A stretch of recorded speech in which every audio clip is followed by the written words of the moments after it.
Hello, everyone, and welcome back to our now actually weekly reading of Nietzsche's The Gay Science. Uh, we're back from, or I'm back from my vacation, and the upload should be regular from here. We're beginning this week with The Wanderer, uh, which is poem number 27, or rhyme number 27, as the case may be.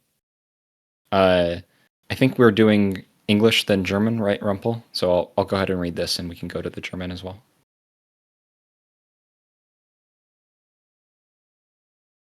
The Wanderer.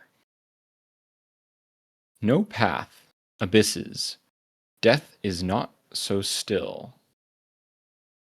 You wished it, left the path by your own will. Now remain cool and clear, O stranger, for you are lost if you believe in danger.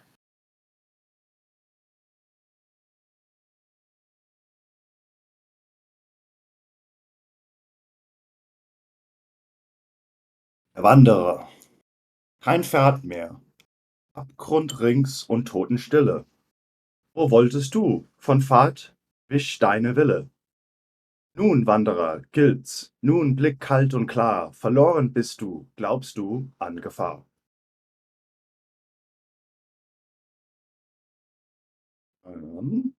So my copy, I've done a bit of scribbling.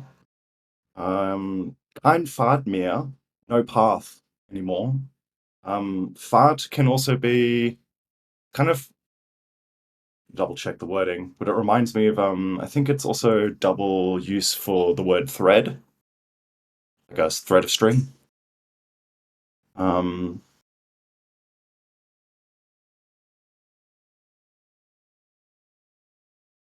yeah. Ah, I was muted. Okay.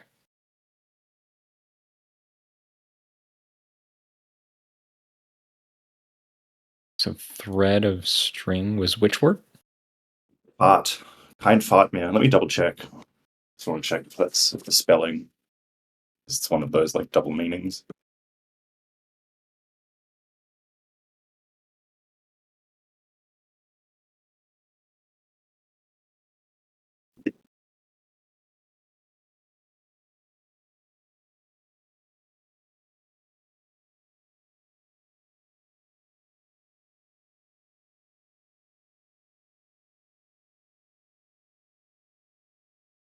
I only see one definition, and that is path.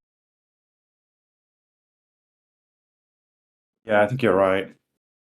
Yeah, Faden. Yeah, it's spelled slightly differently. No, I'm off. Ah, okay. Yeah. No, it's just path basically. Okay.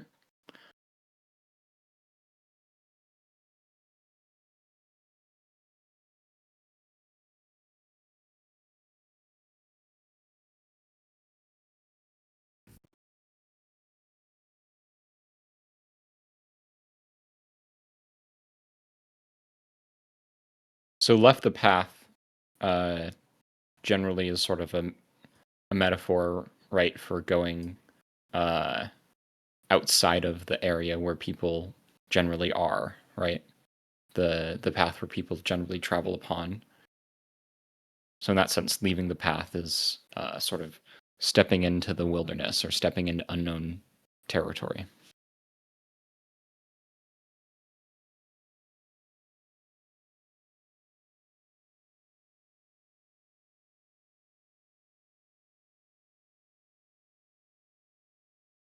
So it sounds like he's just sort of saying, uh, don't don't be afraid to, uh, or believe in danger. How do you feel about the wording on this? Believe in danger.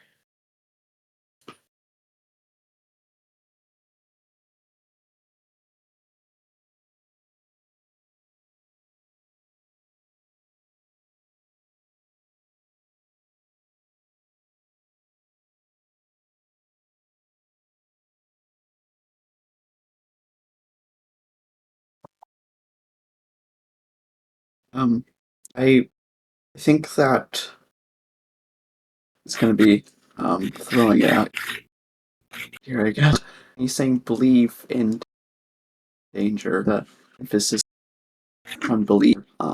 Also, so he's speaking about perhaps myths, or maybe could keep you know, stuff that may scare anything. It's not danger that is present, but at least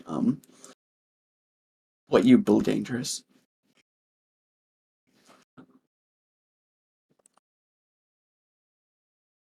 Hmm.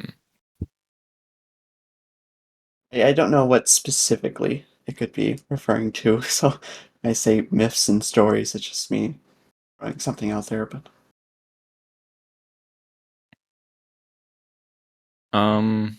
I'd be hesitant to say that this is necessarily about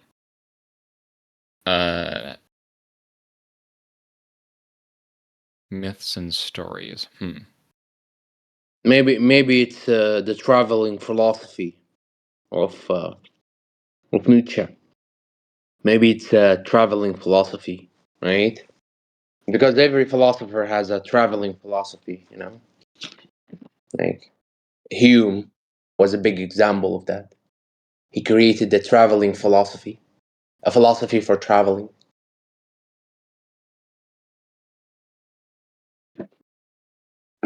Me, that closing line sticks with me a fair bit. You are lost if you believe in danger. Not Yeah, sure that exactly what he means there. one thing I've heard on that last line, at least something it reminded me of. It's I think it's something that President Sunday said. Like initially, he was like, "Oh, I like death is never something that I have to experience," and so kind of like almost like throwing out the illusion of danger and of death and of focusing on the affirming of life, whatever that kind of is. When you affirm where that element of life in whatever position you're in, then that fear and all that danger kind of disappears, or at least that's how I kind of saw it. Oh yeah, okay, I like that. Yeah, I think that makes sense. So it's sort of like to be fearful puts you in a position where you become lost per se. It's not like causal, but I don't think that one should read that into it, but I like that interpretation. Yeah, it's almost like a type of death is holding on to that danger, which is obviously easier said than done. But at least that's what I'm saying. But I'm just not sure how that relates to line two as much. I'm also thinking because he's sort of talking about this metaphor of um, being off the path, right? And so if we're taking lost kind of literally, right, then to get lost is sort of like to lose one's way, right? And so if you're getting he's saying if you believe in danger, so like if you're I guess it sort of speaks to me of like focusing on danger is putting you in a position where you no longer you lose your relation to like where you are even, right? And so because you're trying to forge your own path and you're focusing on this danger, or maybe not forge your own path, but find your own uh, place, right? Not along the path. yes, maybe this danger can sort of relate back to that path that you've already left. So in a way, if you believe in this danger, then you're perhaps never really left at that path, something along those lines. Yeah, I guess it could sort of be talking about like moralism, right? That's what I You was know, thinking if about. you're Yes. trying to okay, yeah. Yeah, I see what you mean there.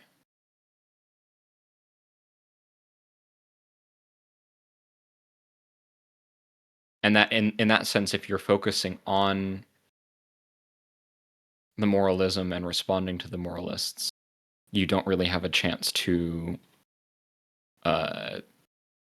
sort of remain righted in your own way and keep following directions that are, you are not on the path. I don't know. I guess any last notes before we move on to the next one? That's actually a good interpretation, you know? I mean, yeah. Like, for example, like, who watched Berserk? The anime Berserk, right?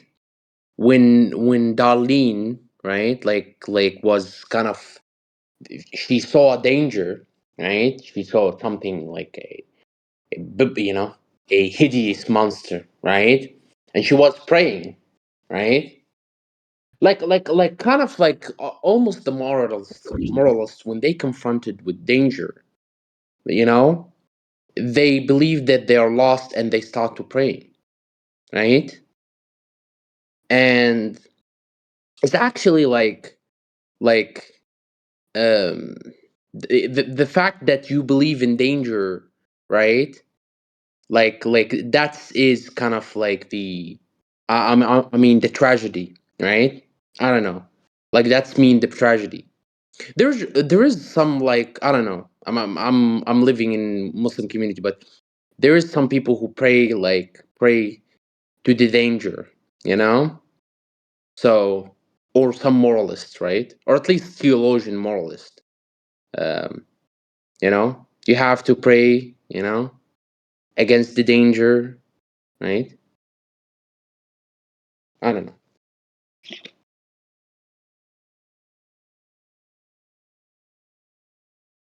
We're going to put a pin in this one and we move on.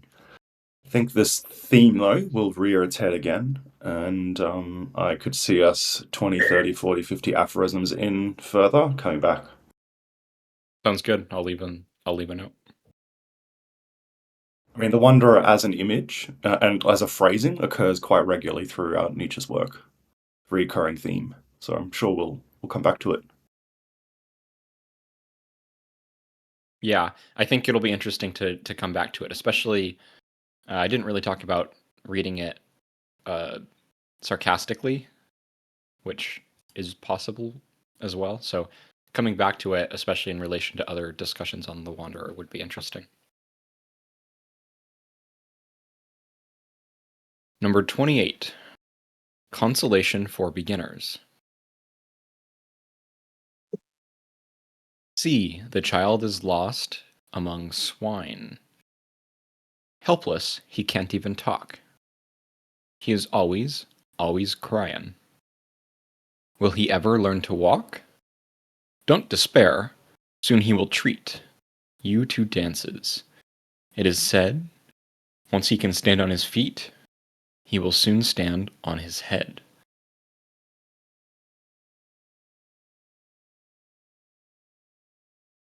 Trost für Anfänger. Consolation for Beginners, very good translation. Steht das Kind umgrunzt von Schweinen, hilflos mit verkrümmten Zähnen. Weinen kann es nicht als weinen, lernt es jemals stehen und gehen. Unversagt, bald sollt ich meinen, könnt das Kind ihr tanzen sehen. Steht es auf beiden Beinen, wird's auch auf den Kopf stehen. Auf Kopfe stehen. It's pretty direct in translation.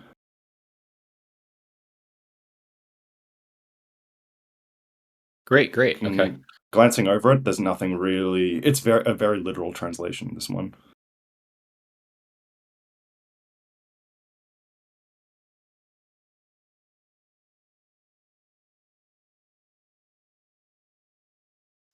I guess any comments in this one? I don't really have anything.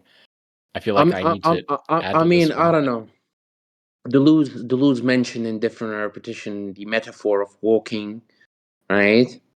Well, You know, yeah, which I is mean, kind of, Nietzsche mentions the metaphor of walking and several kinds of walking quite often. yeah, Steps, walking, climbing, all sorts of stuff. yeah. Ah.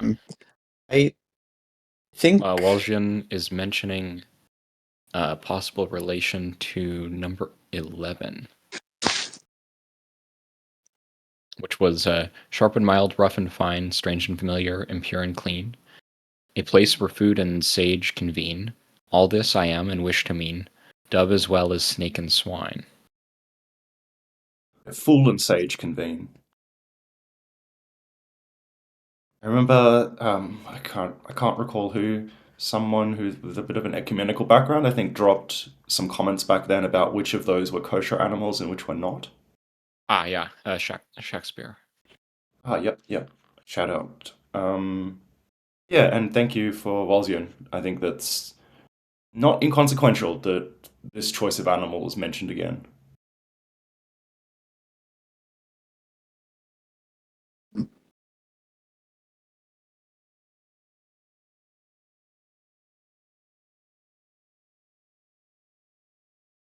I think, and forgive me if I'm taking this in a strange direction, but because the child, and at least for Nietzsche, seems to be almost representative of something creative, perhaps. This seems to almost be extended from the last poem we read, The Wonder, such that even though we associate this child of creativity and alike, they themselves are still lost among, well, as he says, among these swine. So it's almost like a seems to be, how do I say it? Tragic remarks, or Yeah, I think that's very fair. The only, looking at the English to the German, the word lost is inserted. That doesn't come from the original. However, in the original, it says umgrunzt von Schweinen. Umgrunzt is to be surrounded. So it's kind of like the image of a helpless juvenile child surrounded, like a pig pen. Sort of, the child standing in the center, the pen is filled with 50, 100 pigs, and they're not going to give any credence to this tiny little kind of helpless creature that could easily go under their feet, kind of thing. I think that's the image that comes forth. But I can see right, because the last one, and despite the fact that the word lost is being inserted in the English translation in the first line, and it does, verloren comes from wanderer in the last line of the prior poem. The idea of danger is immediately present in that first line. So I think, James, you're right that you could make an argument to tie these two. There's a reason that they're placed in the order that they are. But that first line definitely evokes the, like, right, imagine you're the mother of that child, you would have a freak out moment. You'd be like, oh my God, I have to make my way through 20 pigs that are all like in this pen who will not care about me much either in order to try and get to this child. And me just trying to get to it could lead the herd to split in such a way that, it gets trampled or something. yeah.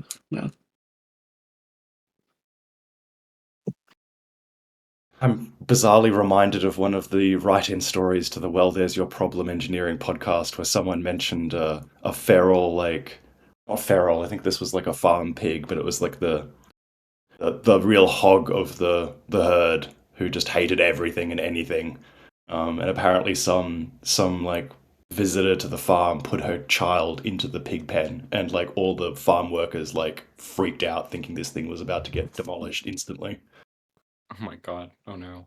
Mhm. I was The story ends imagining. well. Everyone comes out unscathed, but well, sorry, the farm workers ended up tackling the pig, and they got kicked a lot. But yeah, sorry, not tackling the kid, tackling the pig. Yes, I'm not sure if I I was misspoke. just reminded of that viral tweet from years and years ago when talking about gun control, where the person said they needed an AR-15 to shoot down the herd of 30 to 50 feral hogs that came stampeding through their backyard.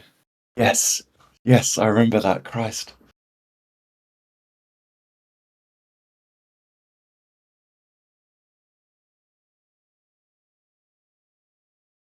Yeah, I guess I Yep. think Coming back to what James said, I think reading this as like sort of inspirational for the aspiring or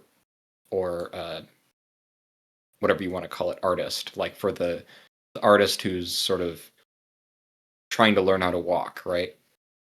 Who's trying to get their bearings.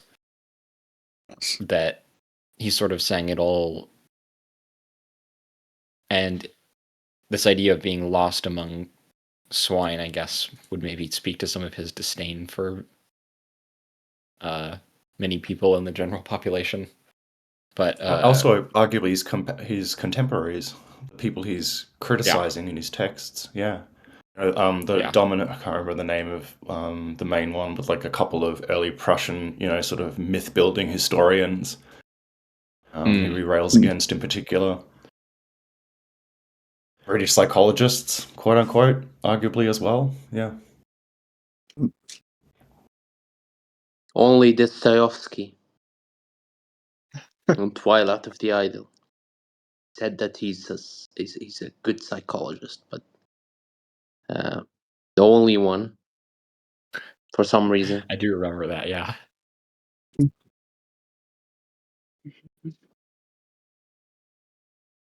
I do like the image of like a baby like breakdancing. Amongst pigs. Yes. Oh. By the way, if anyone needs the PDF, it is in the actually, you know what? I might as well just link it real quick. Just so everyone has it.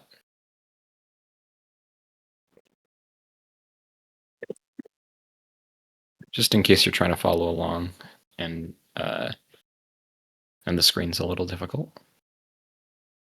You just made a good, a really interesting comment. Just quoting here, I think it is interesting that even though it is talking about the child, it is always either pitying him or talking about what the child will do for you later. So there's some kind of selfishness there, right? I think that's I didn't think of it that way, but that's snagged my interest. Considering how much selfishness and pity as concepts come up critically within the next 100 pages. I'm not sure I read pity into it, to be honest. I mean, he's sort of talking about because pitying, I think, would be a lot more. I mean, he's talking about the situation itself being, sort of feeling scary and helpless, right? He's always crying. He doesn't have a way to communicate. He can't talk. Well, I guess crying is communication, but not When very you articulate. read Human All Too Human, you will discover that Nietzsche is not a big fan of pity. In the moral sentiment. It comes up in this book too. Yeah. Yeah. There's several aphorisms specifically about pity directly in this book to come. And I think, especially with the story gave it, you could definitely relate that with the child among pigs. But yeah, apparently the mother had she put her own child in the pen, and like the farm workers asked her like, "Are you sane? Like, what were you thinking?" And she mentioned that she thought that everything was safe. That I think there's a lot in that story. The one from the Well, There's Your Problem. It's just within the last week or two. If you go to the very tail end of these podcasts, they do a thing called Safety Third, where listeners can write in about horrifying safety-related incidents at work or in sort of socio-engineering related concepts. Walzian mentioned it builds character. I think that's critical here as a concept. Right? Like the kid that walks out of that relatively unscathed has got a story to tell, as does the parent or the farm hands who got kicked trying to save the kid. I would almost say that this section, like, he's describing the I guess sort of where Jody is coming from. It sounds like he could maybe be describing some of the pity of the parents, right? that, like, sort of. Okay, yeah, but his tone isn't really pitying. It's sort of like, don't worry about it. You know, let the child find its own way, or don't worry too Yeah. much about it at the very least. Depending on your perspective, one could be more prone to pitying the child, or depending on one's perspective, one could, quite rightfully, as August, I think, as you're describing it, see it sort of as more of as a matter-of-factly kind of set of statements. But just to add I think- on what August was saying, the title of the poem is Consolation for beginners. And so it would be interesting if it was your take, because then the beginner would be the parent and not the kid. And I'm not sure whether the beginner that it's referring to is the kid or the person watching the kid. Bang a I mean, comment. Thank you for adding that. I think if we talk about it in relation to what I was saying earlier about it being sort of a metaphor for, I mean, I guess beginning things in general, but a metaphor for like an artist or a writer or whatever, sort of trying to start and trying to make their way, trying to learn how to walk. I think that perhaps the person doing that is both the child and the person observing the child. Like they see themselves being helpless and not able to walk, right?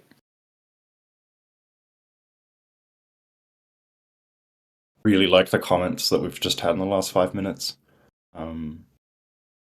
Because I think it demonstrates the perspectival kind of directions we can take for this. And then, yeah, that call to kind of like, well, who's the beginner here? And who's the consolation for? I don't mean to say. I think there are definitely interpretations that we can, has this kind of come up as an idea that we could rule out.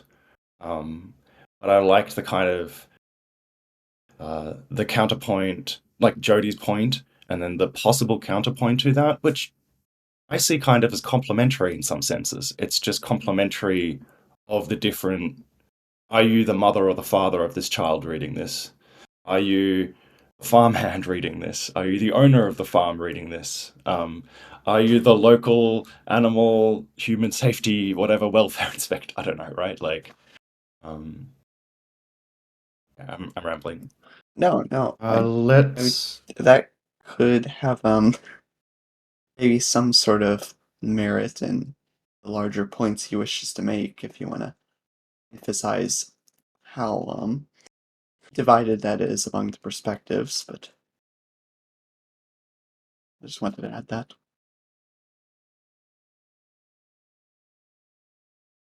I'll get started on 29 then.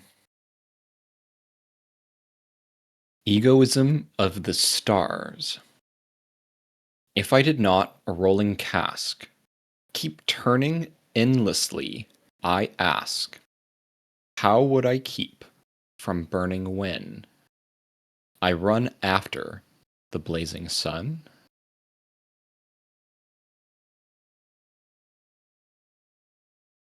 Sternen-Egoismus. Wollt ich mich rundes Rollefass, nicht mich selbst ohne Unterlass. Wie hielt ich's aus, ohne auszubrennen, der heißen Sonne nachzurennen?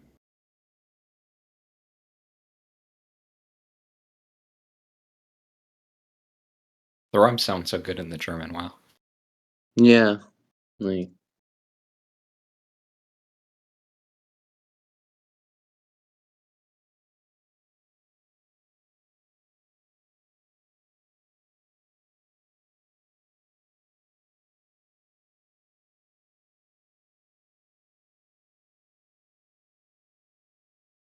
Unterlass here is refrain.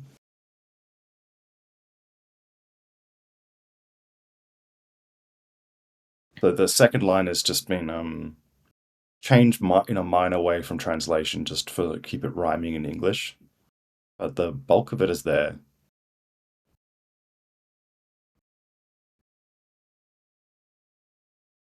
Rollt ich mich rundes Rollfass. It's basically about like rolling myself.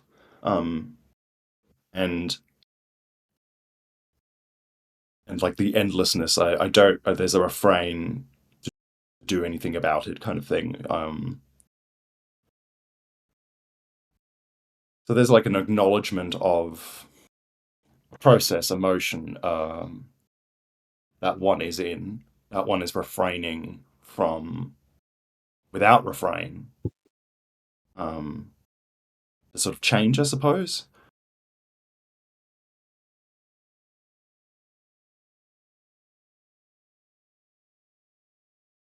And I think there's this sort of concept on line 3 from this is how I read it more in the German, where there's this heat building up inside of the wine cask, the rolling cask, that I'm picturing that you are inside of. You're kind of bouncing around it. It's not comfortable, and like the amount of friction and things going on in there is producing heat. So like, how in this process of this like rolling that is happening in which I'm inside of, which seems endless and unstoppable, well, like it's gonna burn up because I'm like, how would it not? Is kind of like the and then that final line with running after the blazing sun. Um, I think that's interest. Correct me if I'm wrong. I could be just anachronistically like pulling things from having read a little bit ahead. But I think we've covered some stuff on the sun and in shadows and standing, walking towards the sun, walking up the mountain. Is the sun beating down on you, or are Yes. you kind of like able to snake? Yeah, there's kind of like those concepts have come up already. So this is this sort Yeah, of Waldron like, well, what mentioned. do you expect? If you're chasing the sun, you're going to burn up, right? Like almost like Icarus kind of thing. But instead of Waldron flying mentioned here, there's a rhyme 12. If you don't want your eyes and mind to fade, pursue the sun while walking in the shade. bingo.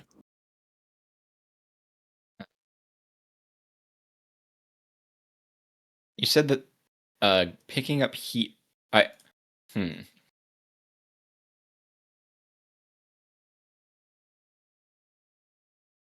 Wie halt I'm ich's trying. I'm aus? trying to figure How out what will I he's getting keep at up with the. I'm trying to without figure burning out what. out?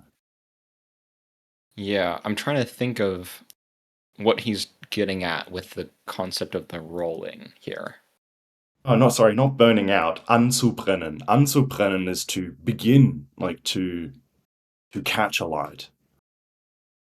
A flammable thing catches fire, basically. Conditions for ignition have been met. Anzubrennen, you could also say, könntest du bitte das Fleisch anzubrennen? Like begin searing the outside of like meat that you're cooking.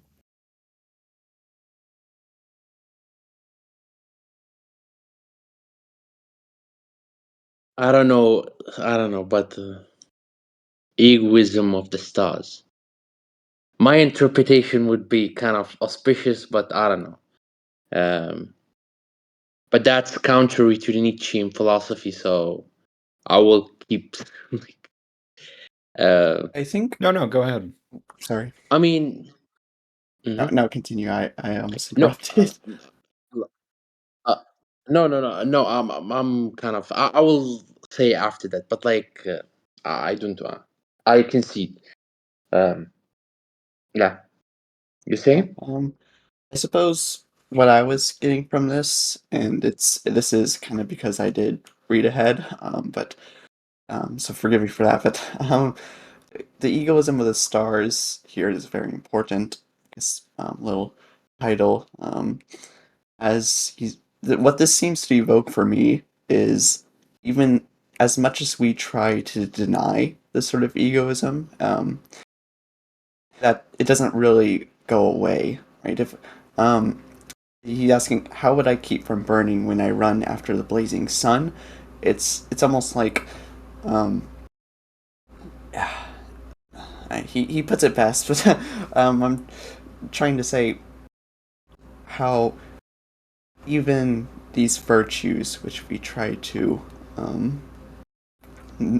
try to look at, like, for instance, later on he speaks of love and he tries to relate it back to avarice and say that it's.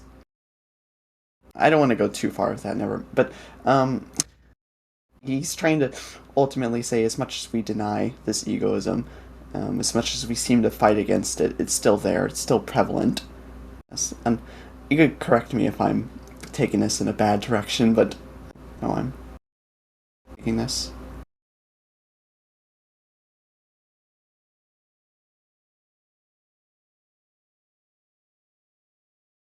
I think that's pretty fair. From both yourself and Marcellus, like there is a hey, let's remember what the title of the poem was, kind of thing. I mean,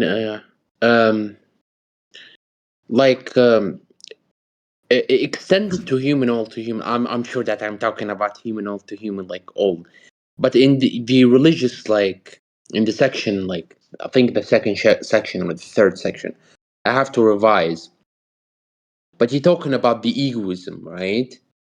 And like even like my interpretation would be, even if kind of like, even if you kind of like I don't know how to say it. You know, I don't want to censor YouTube. No. Whole, keep on. Like I want to keep it, but like I don't know. I will do it with kind of like science, right? The people who kind of burn themselves, right, in a event, kind of like that, right? Like The people Icarus. who burn themselves in a significant event, right? Is that cool? Very good. Like Icarus chasing after the sun. No. I don't want to explain it more. I don't want YouTube to be, censor us and kind of like, uh, but like Rumble understand. Rumble understand what I mean. Okay. Maybe. Yeah. Who knows? Let's keep going. We're about halfway through the poems. I do like the pace that we've been keeping because I've been finding a lot of value. There's lots of things that I have not kind of taken out of these in the reading so far. But let's keep the pace up. Let's go to the next one. Number 30, The Neighbor. I do not love my neighbor near, but wish he were high up and far. How else could he become my star? Oh, the Nachbar. Yeah, the translation here is a bit weird. Der Nächste is the original. Nächste is the next one. It's very contextual. Ein Nächste could be my contemporaries, could be my neighbor, could be my sister or my brother.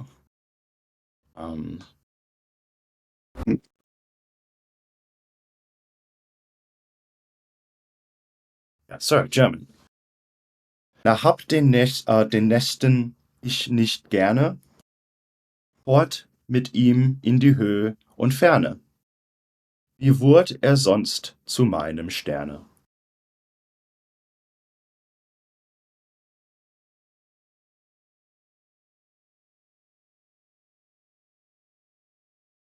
I love this one. I think it's great. So this one's obviously extremely related to the last poem, right? He's talking about his neighbor becoming his star, or you said it can mean neighbor or like a member of the family.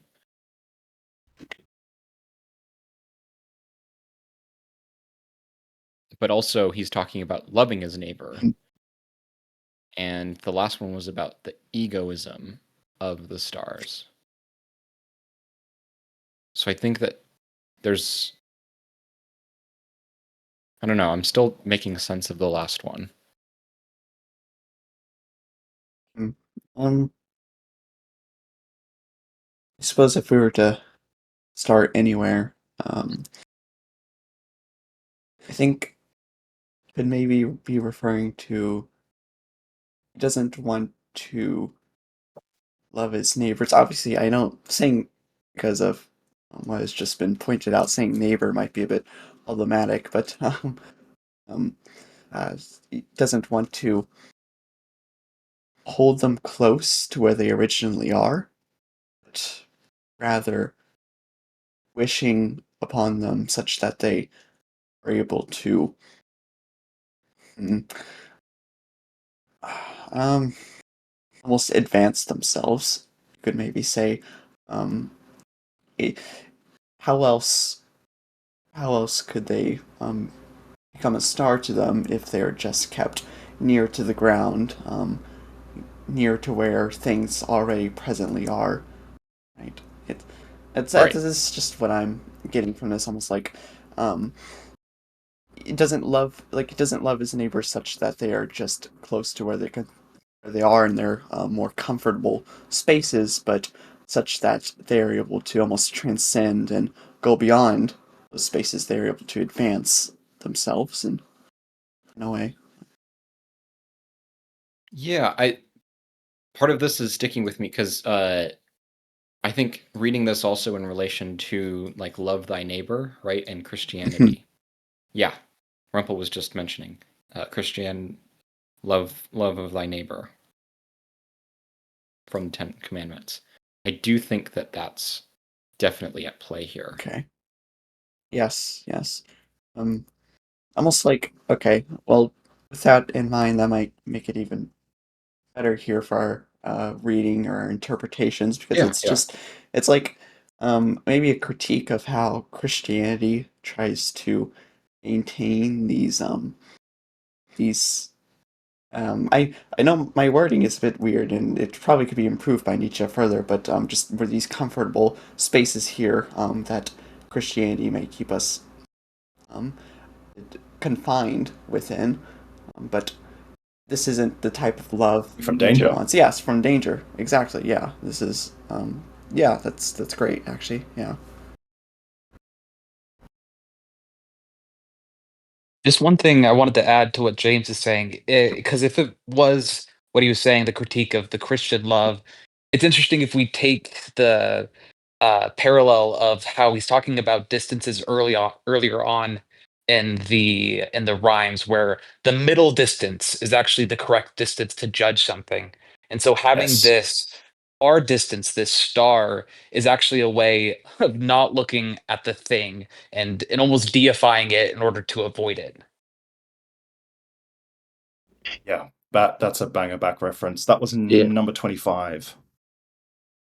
Yes, I agree.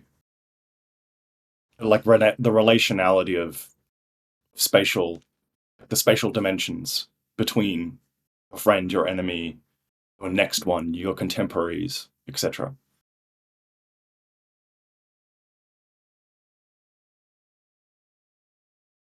Mm. I like that. Which kind of like axiom that he kind of set the distance between enemy and my friend. I don't know, like I think back, This one right? right here. Yeah, yeah, My the eye is middle. much Yeah. too close to me. It started up on the page before that, where he's talking about how he sort of doesn't have the distance to himself. Um, my eye is much too close to me. I am not what I saw and see. It would be quite a benefit if only I could sometimes sit farther away, but my foes are too distant. Close friends still too far. Between my friends and me, the middle would do.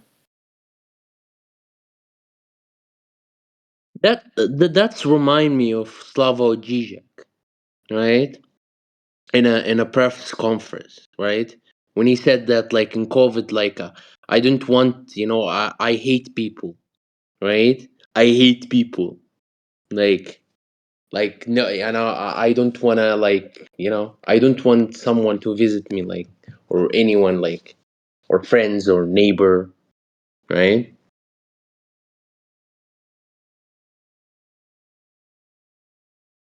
Cody's got a. Valzian saying Zizek wants his neighbors at a safe distance. Yes. Cody, I like your comment here. Not So within I'm just break. sniffing distance.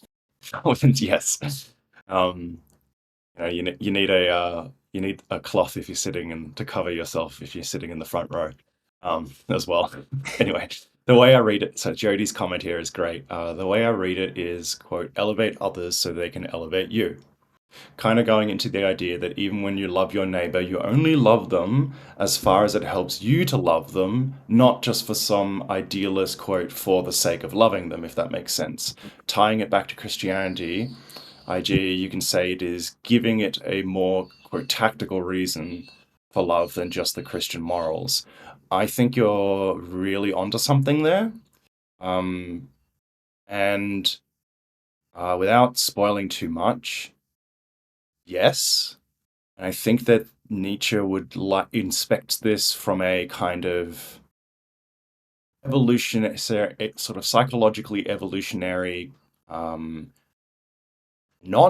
or sort of more extra-moral utility function of herd-like social animals.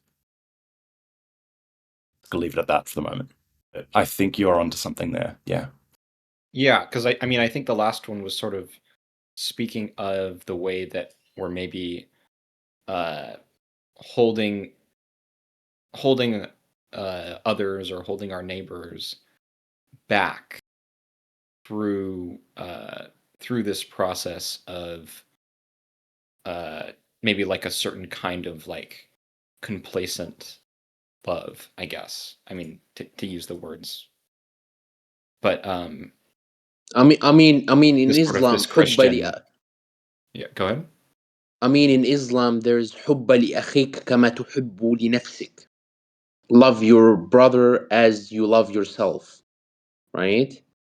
So حب لأخيك كما تحب لنفسك. Like, it's existed in kind of in some Islamic theology, right? But you change the neighbor and you replace it with the brother or something. So a brother or a kind of companion or something, right? Yeah, because I mean, I guess bringing it back to Jody's comment as well to sort of try to make it talk it through an example of like when he talks about sort of Christianity and the morality of the like the slave morality and the morality of the sort of the miserable and the downtrodden.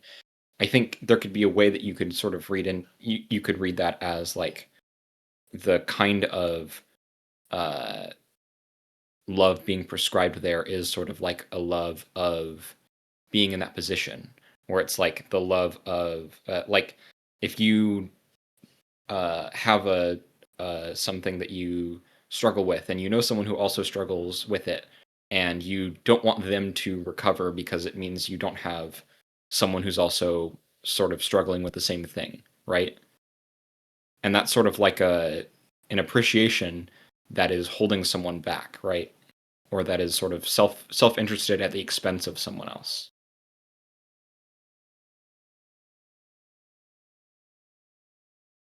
Yeah, yeah.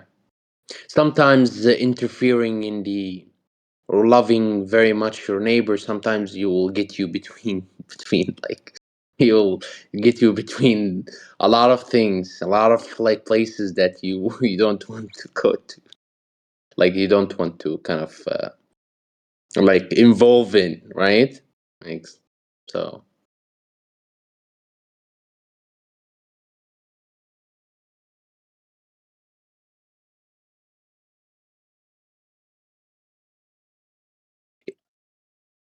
I see parallel between Hume and Nietzsche in some ways, right? Because both of them discuss about morality, right? And both of Nietzsche them was influenced by Hume quite a bit, yeah.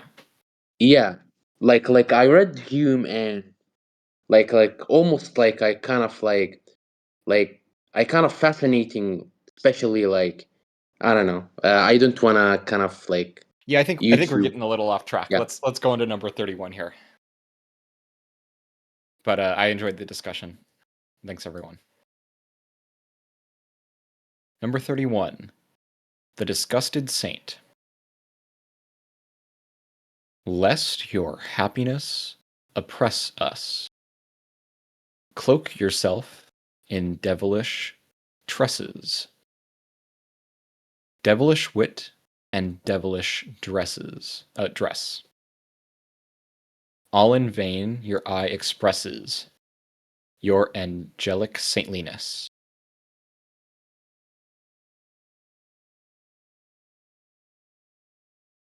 Man, it really should have German been for dresses to follow the scheme of the rhyme, but it's okay.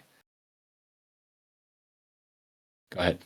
31, der verkappte Heilige. Was dein Glück uns nicht bedrücke, legst du dem Tisch Teufelstücke, Teufelwitz und Teufelskleid, doch umsonst.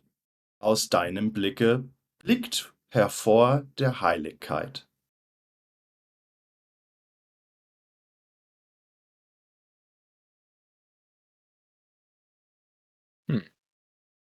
Why does that one have 5 lines? Oh, they both have 5 lines. I'm silly. Any notes on translation?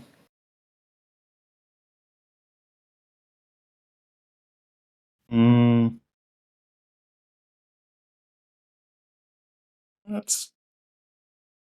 I could not have done any better, put it that way. Fair enough. Especially keeping it rhyming, goddamn. Probably the most that's changed is the first one. Dass dein Glück uns nicht bedrücke. Your fortune, your luck, does not encroach or put pressure on us, on others, on us, on the reader, on the non-owner of all the luck. So lest your happiness oppress us. Happiness here is not in the original. Glück, which is luck and fortune. Interesting.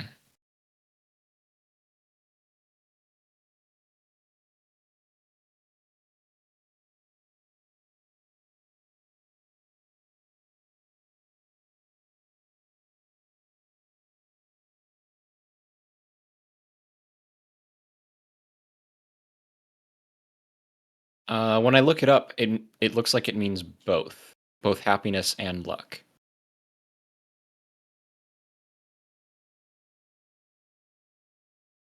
Happiness, joy, bliss. Here, I can link it real quick. Yeah, okay. So like colloquially, ich wünsche dir Glück. I guess I just, as in coming from German to English, having spoken English for so long, kind of taken the more literal translation over in my mind. But yeah, I think that's fair. Just coming from like colloquial kind of greetings, it's the same. or like when you part from someone and you wish them well. Happiness is not unfair to read into it. It's the same root word as luck, though, it seems like. So definitely along those lines.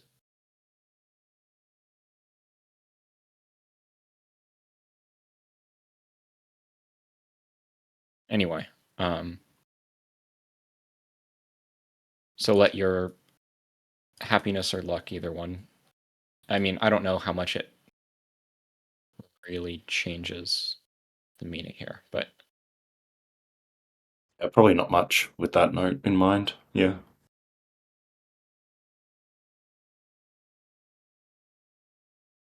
I mean Um, the axiom is the disguised saint, right?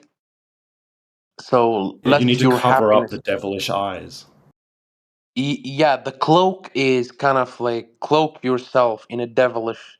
What's the meaning of like I'm having a bad English, but what's the meaning of tresses?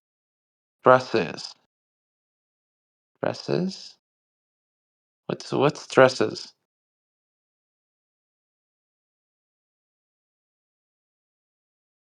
Hello? I mean, it's like a wig, right? It's Oh, like okay. hair or something, isn't it? Yeah, a tress is a long lock of a woman's hair. Hmm.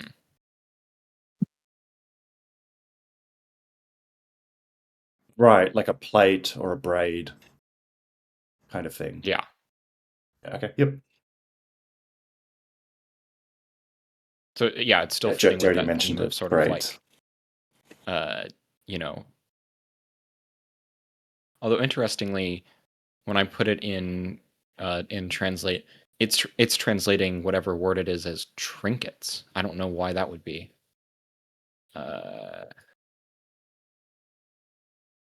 Teufelstücke. Ein Stück is like a piece. So a devilish pieces, devilish things, ornaments. I Okay. think that's where that's coming from that second line. Legst du dich, Teufel. Lay around you devilish things, devilish objects. Like you would say, like a shawl. Legst du das, Christ, shawl in German, whatever that word is again. But to take on a cloak and to be to don a cloak, you could use legst du dich. You could also read it as, you know, make a Satan star and with salt and candles around you. In theory, like legst du like wouldn't be completely wrong. Okay. Either. Yeah.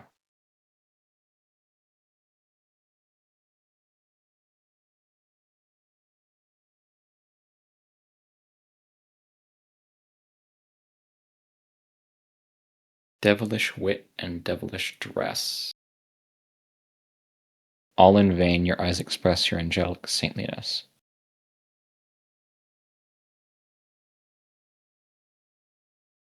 Is there a reference to Faust?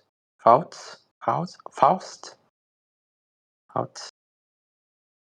I think it's the reference to Faust. I don't know, but like the saint in Nietzschean philosophy, right? The role of the saint. We read that in the Twilight of the Idols, right? The wrong judgments of life against life, right? The what the Nietzsche, like examples about like taking like wrong judgments against life itself. Um, I think it's all in vain. I don't know, like Hmm. Yeah, if it is a reference, I'm trying to look over Faust.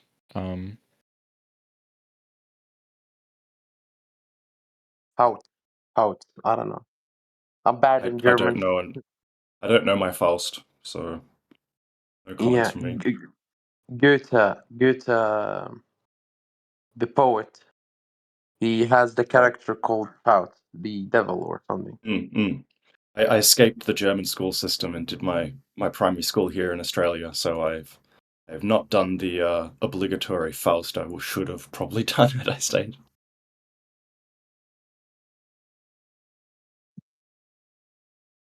Yeah, I live in Libya for my entire life. uh, so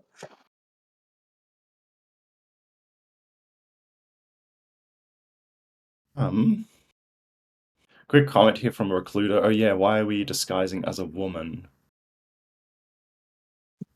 Uh, Yeah, I mean in the Christian tradition, more men who are going to be saints. But I think there might. Yeah, I think that there's something here, because I banged on about it before, with the rendition of truth and lie as related to woman from a man's perspective. Let's. But my proposition is we jump to the next one. We keep going for the moment. Maybe Yeah, we I come think back to that this when saints come up again. there'd be a really interesting way to read some of that into this. I don't think the specific phrasing that we would like dress or like it's just talking about clothing, and the tresses is just in the German is just talking about the wrappings of the devil, right? Or the, as you were saying, like the trinkets or symbols, right? So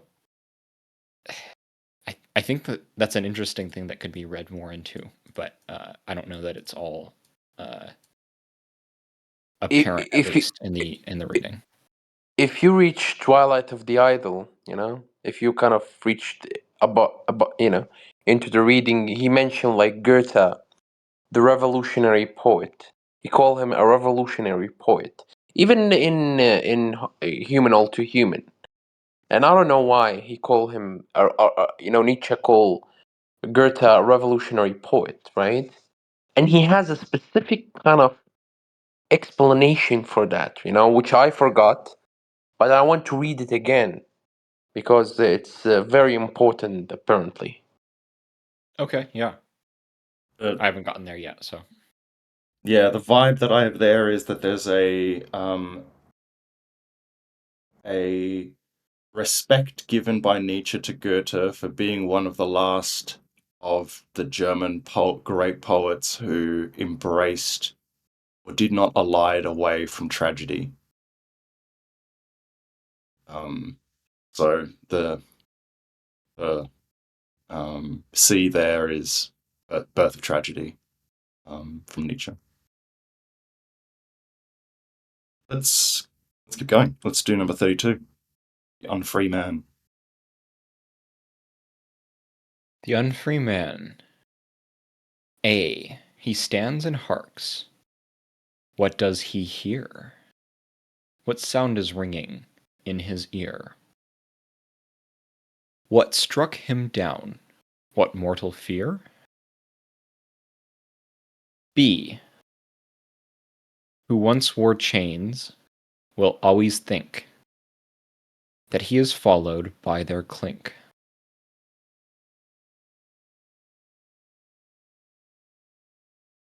Und 30, der Unfreie. A.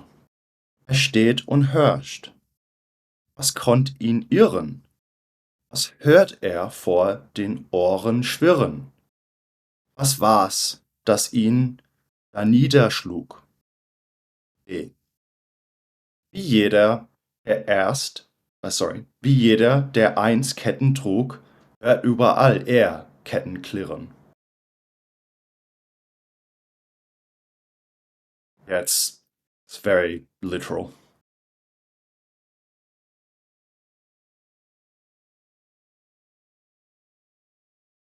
What struck him down? What mortal fear? Mortal fear is inserted. Third line is was war's? What was it? Das ihn da niederschlug, that struck him down, that felled him. Mortal fear is inserted.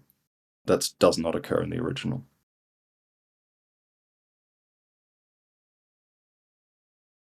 Yeah, it seems like it was just part of the rhyme scheme, not, I don't know.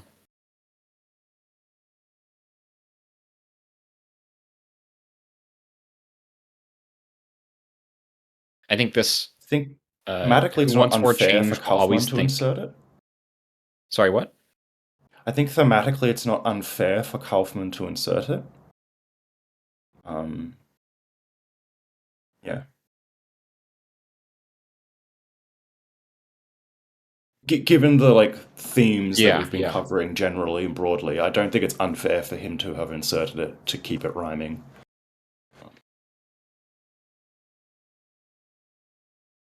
I think this. I really like this line. There. Who once wore chains will always think that he is followed by their clink.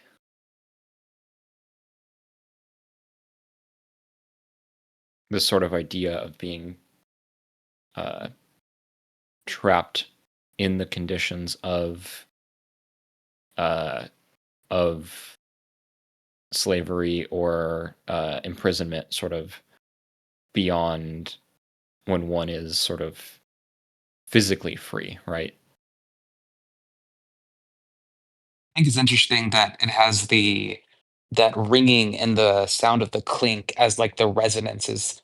Although, like you were saying, is that like stuff's been passed, but it's still actively present for the unfree man. And that's, I Yes. think, a really hard thing to break in general, just with anyone you talk to. PTSD, it is or something just equivalent to that. That is to break that is only there's no other way other than to forget it in Right. some way and to have that tinnitus almost finally go away.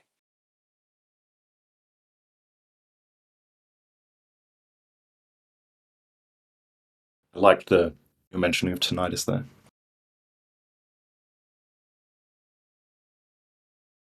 Yeah, I think something like PTSD is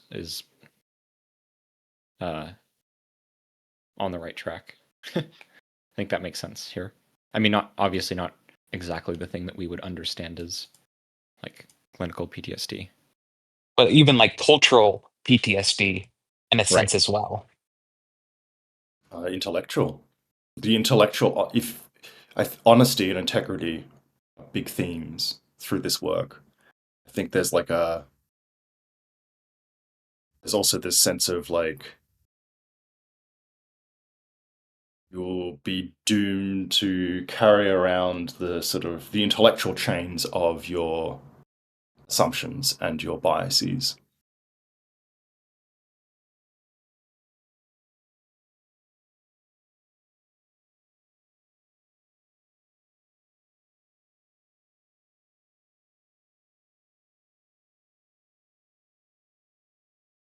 In the comments, Jody mentioned Nietzsche was a big advocate of forgetting stuff, right? Question mark. August replied with, "Well, that forgetting is part of the natural process of life healing, etc." Yeah. There is the explicit formulation much later in his works. I don't think it occurs in the gay science.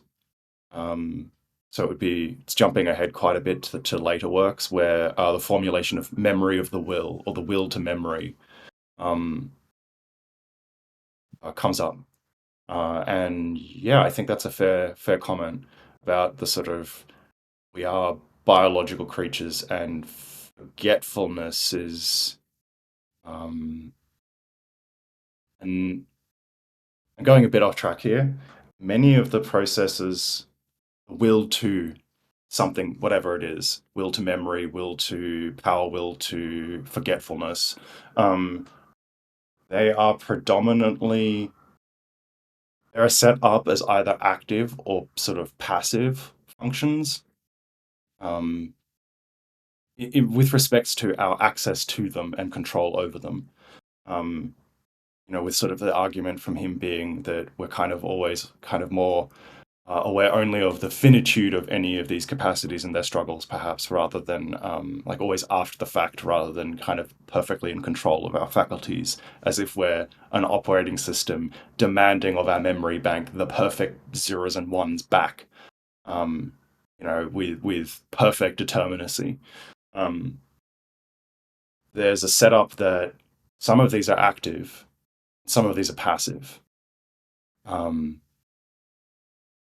And which is which, I think, is interesting.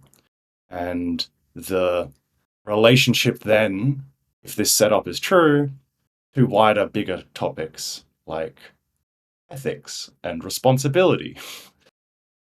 How does like forgetfulness and memory tie into an ethics of responsibility? But that's me reading much further ahead. But, yeah. Sorry, I'm going to leave it there.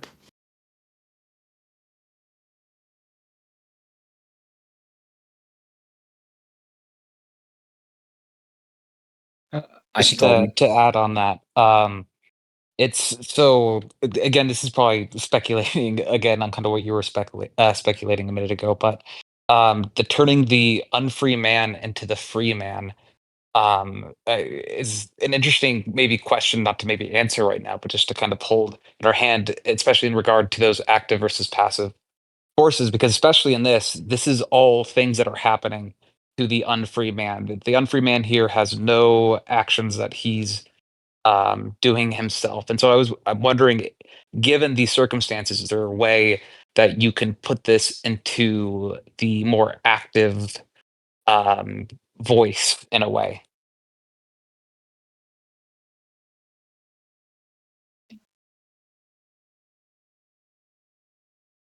Right.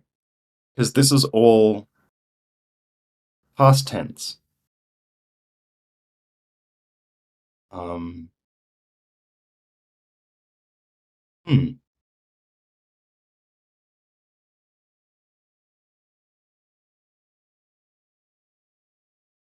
I think that's yeah.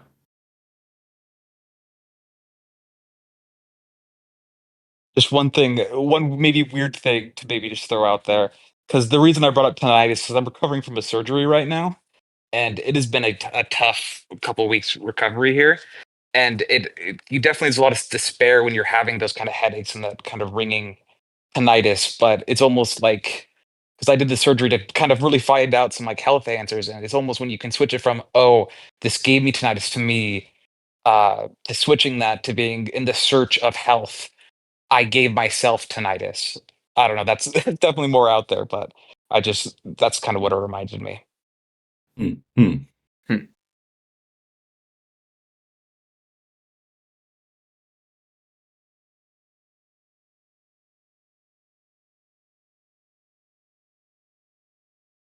Should we do I 33? think, I guess, we've got yeah, more real comments. quick before we move on, I think Nietzsche would maybe be suspicious of sort of claiming either part of it as, I don't know. I think it's maybe an interesting question, but I don't really know where to take it at least.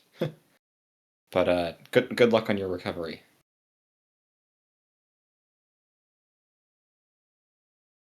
Yeah. Tinnitus is nasty.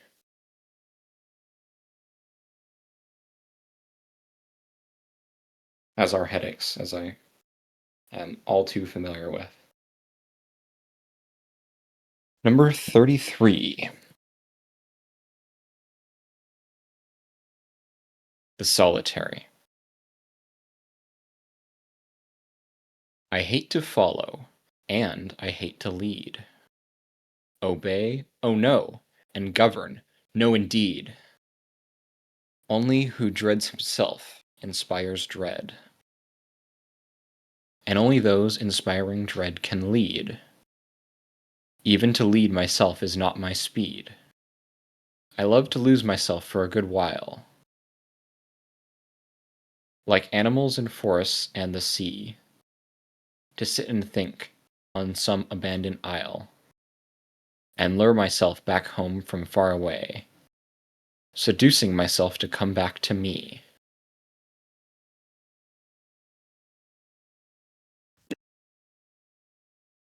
This is just an archaic spelling of like, right? I'm pretty sure.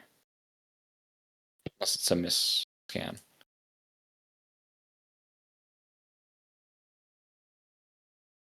I think it might be a misprint with the E being missing.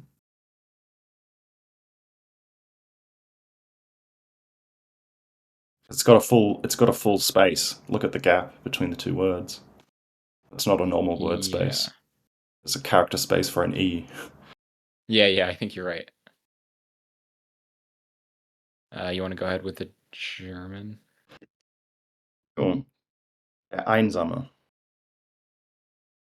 Verhasst ist mir das Folgen und das Führen. Herrschen, nein. Und aber nein, regieren. Wie sich nicht schrecklich ist, macht niemand Schrecken. Und nur wer Schrecken macht, kann andere führen. Verhasst ist mir's schon, selber mich zu führen. Ich liebe es, gleich Wald und Meerestieren. Ich für ein gutes Weilchen zu verlieren, in holder Irrnis, Christ, grüblicher, no, Christ, see, I don't read German that often anymore. In holder Irrnis grüblerisch zu hocken, von ferne her mich endlich heimzulocken, mich selber zu mir selber zu verführen.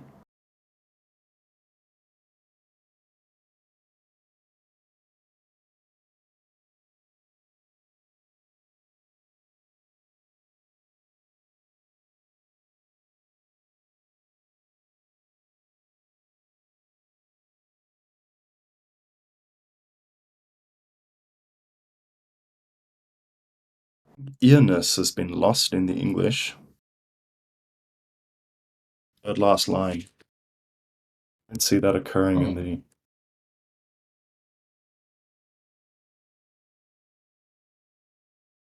What got lost? Earness. Like error, misjudgment. Here. Yeah, so to sit and think on some abandoned isle, in holder Irrnis grüblerisch zu hocken. So it's kind of saying, yeah, the abandoned isle is inserted. The original talks about, so to sit and think on some abandoned isle, it's like the abandoned isle in your head, like you're stewing on having made error. Oh, okay. Okay. That's actually kind of interesting considering how later on in the text he speaks about how we have only been conscious of errors or along those lines. But this seems to me to almost be trapping ourselves back into what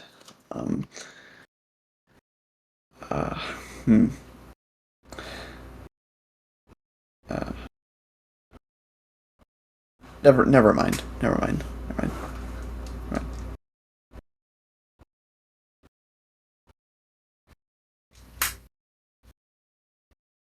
To me, it's this sort of like brooding. You're brooding about, in holder Irrnis, in like a lovely, there's a beauty to it. In holder Irrnis grüblerisch zu hocken. The apparent Google Translate is to sit brooding in lovely madness, which is not like, that is the sort of evocation that I was getting. Okay. Yeah.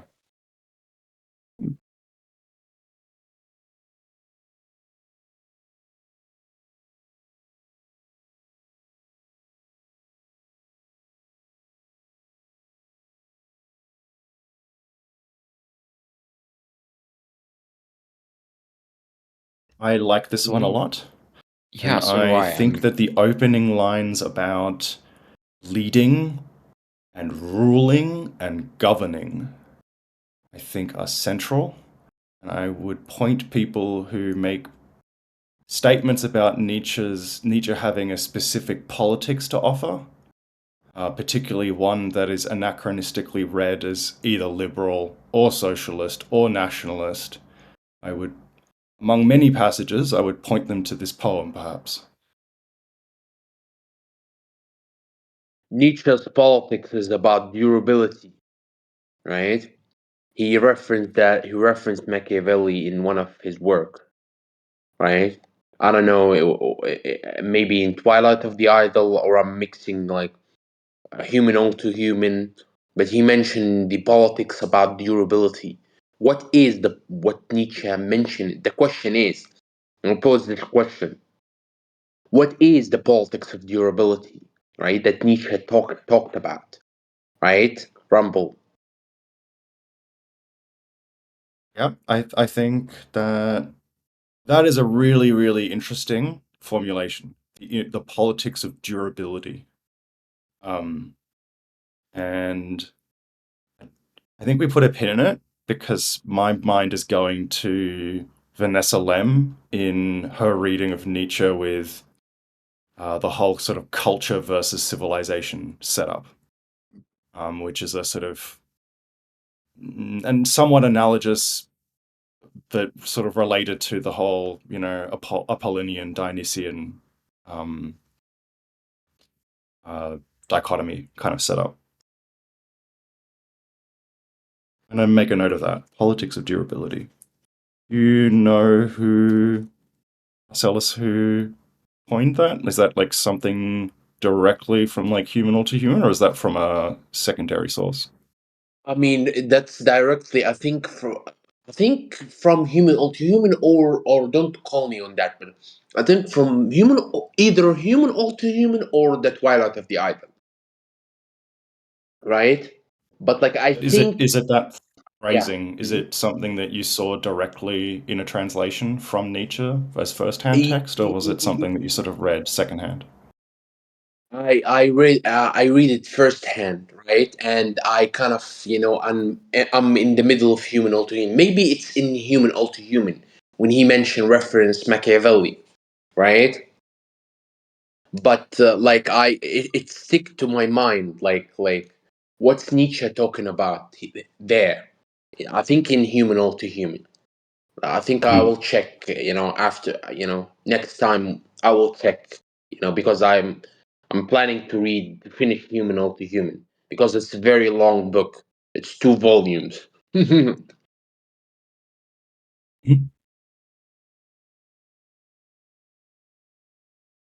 And I guess just to add on what Rumpel was saying earlier, it almost seems to me like you were saying, like in order to kind of properly know oneself, or at least be in almost like a dance with oneself, you have to step out of any governing structure, whether you're being governed or whether you're um, governing, and kind of retreat back into that elusive self that is more akin to the animals in the forest and in the sea.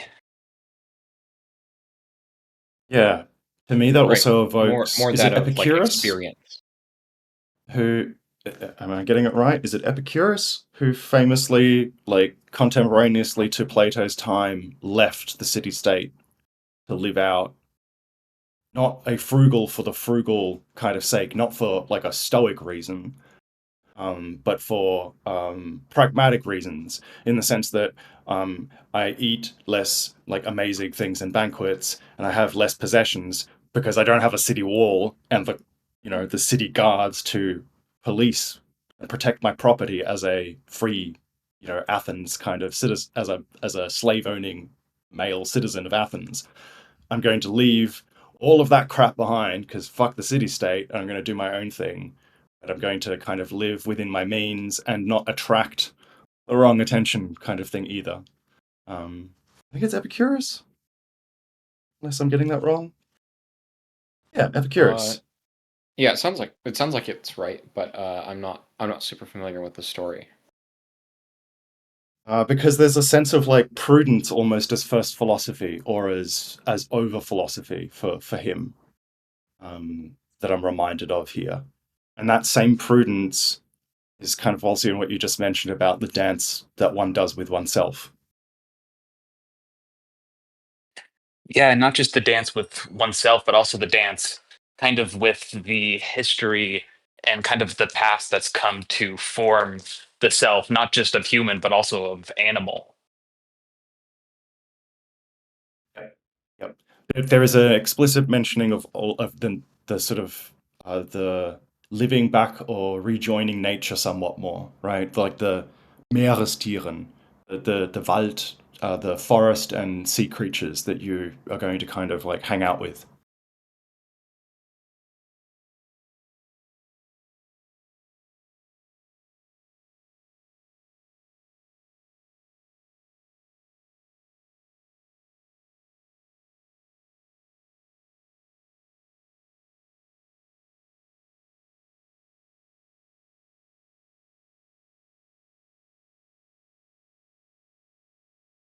How are we on digesting this one?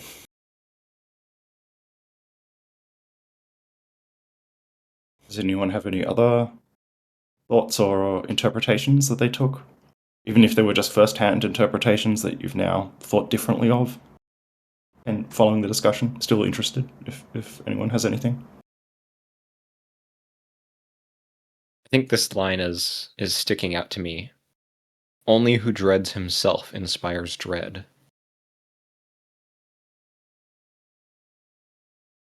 I think that's a very And the next interesting one, line. and only those inspiring dread can lead. Yes, yes.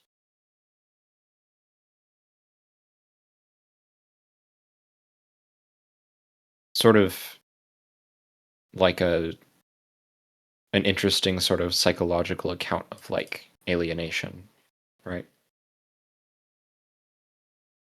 But there's sort of like this self alienation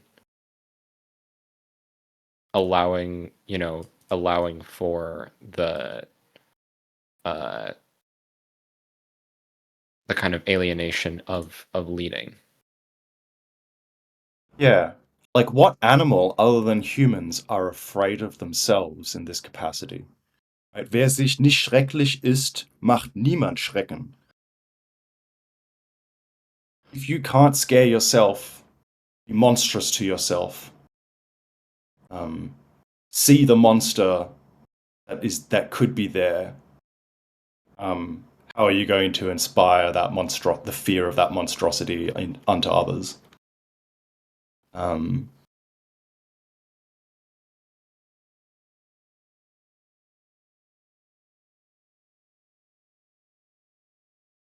I obviously my mentioning there about the animal does not like rational, sort of in the sense that we would claim rationally to sort of be like, think about this as a problem space.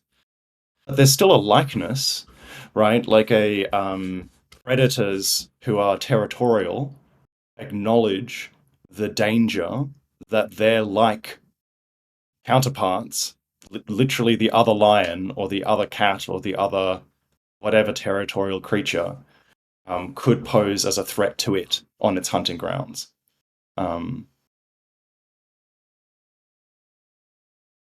Which is not like there's not in the sense that we're talking about here. There's no rationalization about that. But nonetheless, a big cat seeing another big cat, and they are not part of the same family or territory, will there's an acknowledgement of the sort of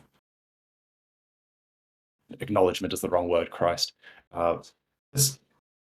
there's an animalistic cognition of some kind happening that lets them realize the sort of graveness of the possibility of a threat in the fight or maybe I don't know. Maybe I'm just perhaps like just rationalizing this way too much, but that's sort of where my mind was going to some of that too. Yeah. Please excuse it.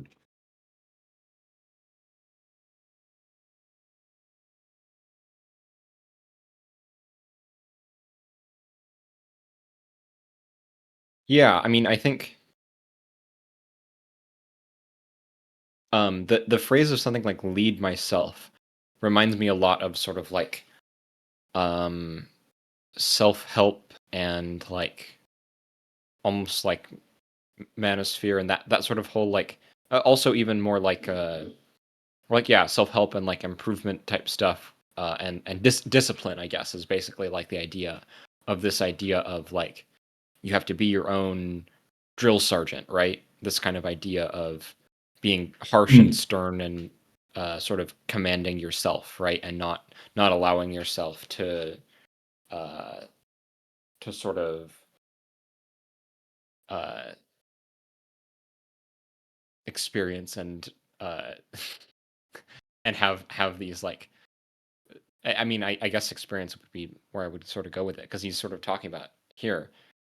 I love to lose myself for a good while like animals in forests and the sea. It's sort of the opposite, right? Of like actually living in the moment is this idea of sort of like uh commanding and almost like living your life from outside, right? But not in a stoic kind of way.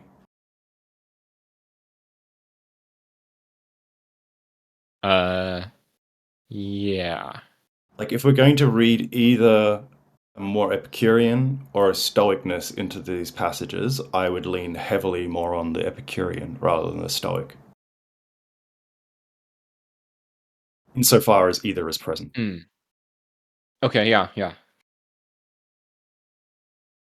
I'm not super familiar with Epicurus's teaching, so I couldn't say specifically, but sounds right to me.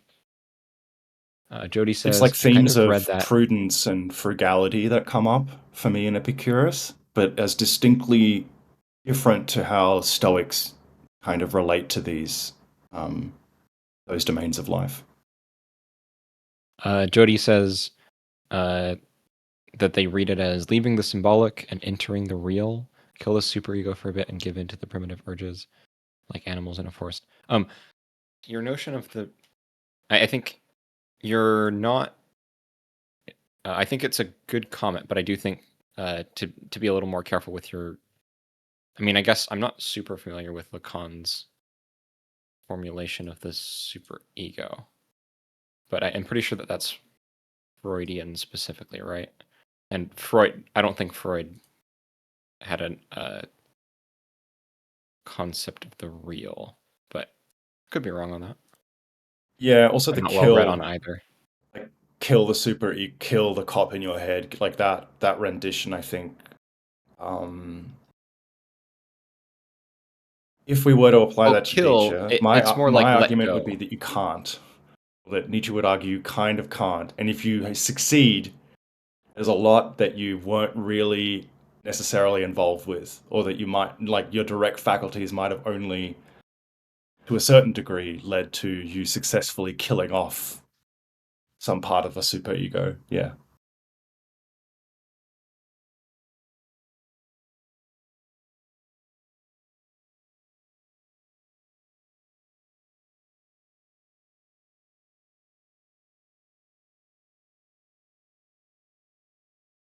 It's chapter 34. Yeah, It's a I'd say short one. I'd say it's not so much killing as sort of allowing allowing it to be part of experience. I don't know. We can move on. That's fine. Yeah, or perhaps letting other faculties suppress it. I don't know that it's really being suppressed so much as not active in the same way, right? Mm-hmm. Okay, more like incorporated, Jody mentioned. Yeah. Yeah. Hmm.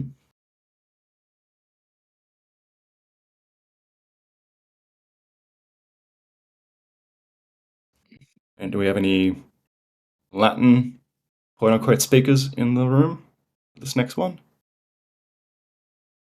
Shakespeare is not with us today, so as far as I know, unfortunately, no.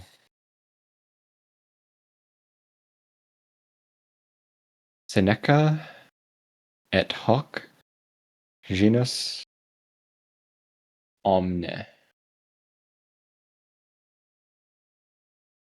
They write and write their insufferably sagacious. Larifari. Never heard either of those words before. As if to premium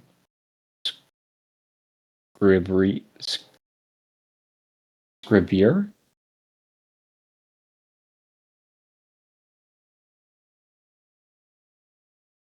Diende philosophari.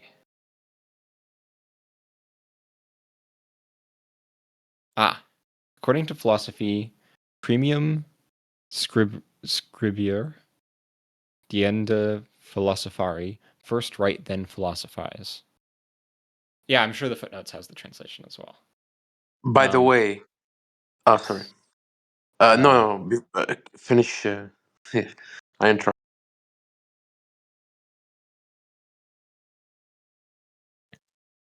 That's the other two words that were a bit odd there. Sagacious, from English, having or showing keen mental discernment and or good judgment, wise or shrewd, is what Oxford is giving me. And Interesting. Okay. Larifari is a German word. It's kind of more like a street, not street, like a day-to-day language, and it's kind of like um,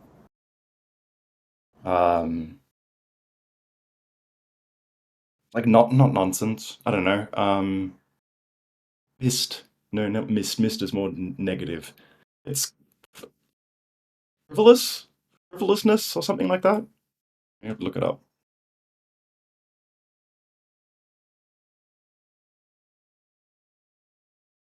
Yeah, nonsense, frivolity, something unimportant or superficial.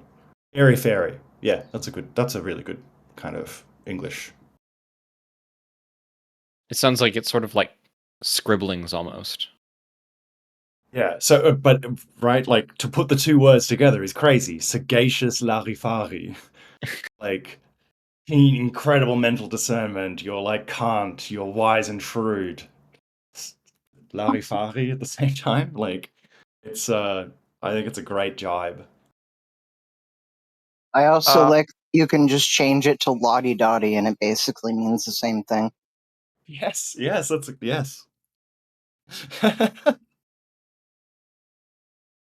I like the emphasis on the Latin, first write and after that philosophize, right? In human to human, right? Or not in human. I started to mix what I'm like. I started to mix between human to human and the Twilight of the Idol. Um, Mhm. I think I don't know, but like in Twilight of the Idol or human to human, I don't know. Maybe I'll check. But there is a emphasis on writing, right? Nietzsche kind of said like you have to have some kind of at least writing, the ability to write, right? And it's kind of it's a theme for his philosophy, right? The idea of writing. He's almost like instructing people to kind of write, right? Like if you like, and he kind of analyzed the kind of the way in which kind of writing, how can you like do a stylistically like writing to be a good writer, right? And I think that it's a tantamount to kind of his philosophy about yeah, philosophers are writers. Screw Socrates. Screw him. You know? Screw Socrates. Like philosophers are actually writing. And who write, he's the first who kind of philosophize. And after that philosophize. You know?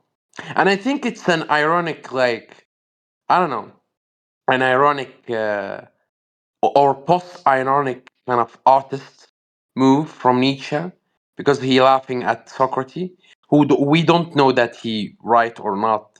He didn't write like his philosophy, right? But I don't know. I don't know. I will keep it there. I wanted to call out from the comments, August saying, "Is he calling Seneca a nerd?" Question mark.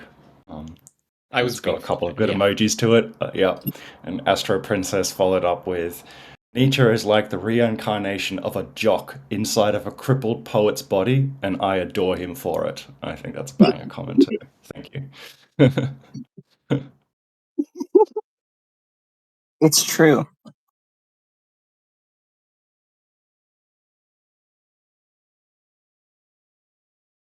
Do we know if he means Seneca the younger or the elder?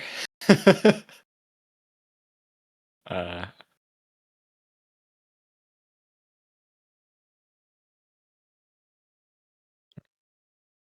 No idea. Do you want Hello. to give a brief sentence of background? There are two Senecas. I'm just trying to look up stuff now. Seneca the younger was okay. Usually when people are referring to Seneca, it's saying it's Seneca the younger, a Stoic philosopher of ancient Rome.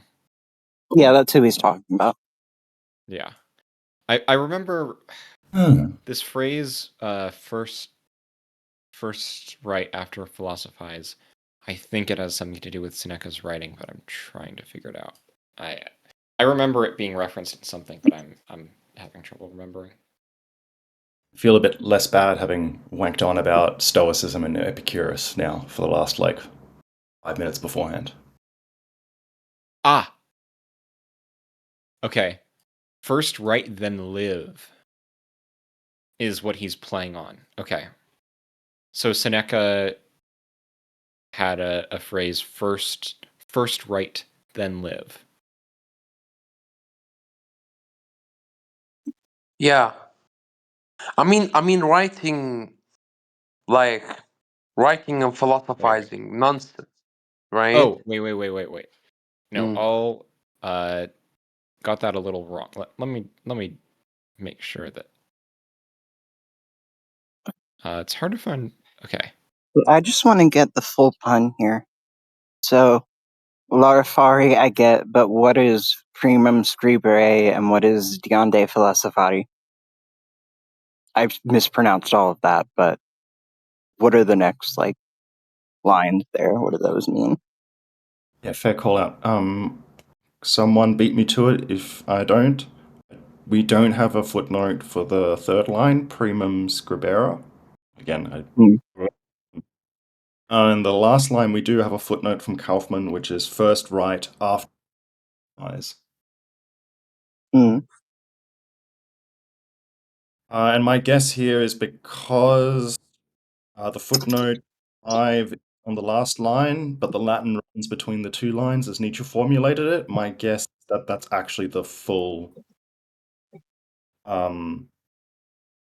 So my suspicion would be primum scribere diende philosophari is first write, afterwards philosophize. Because I don't think Latin is going to capture all of that first write and afterward philosophize in diende philosophari. So basically, he's just saying that Seneca is scribbling bullshit. Yep. Waste of paper.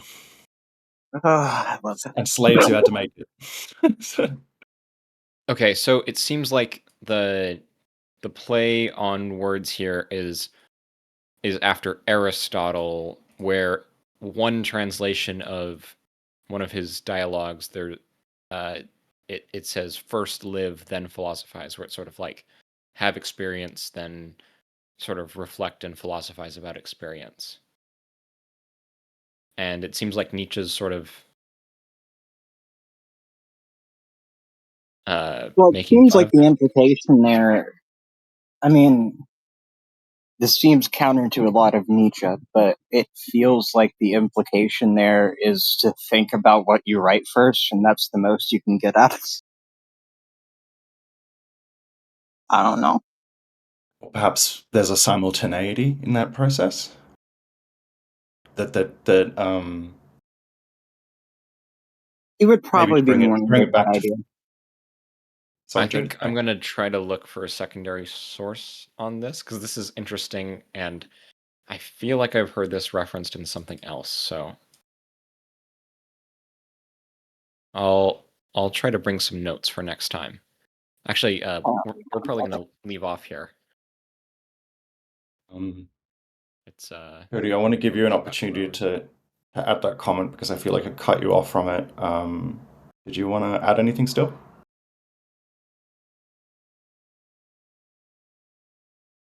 No, good. A thing that just popped to mind in the silly AI hype bubble crap that we are living in, academia, those who study language, study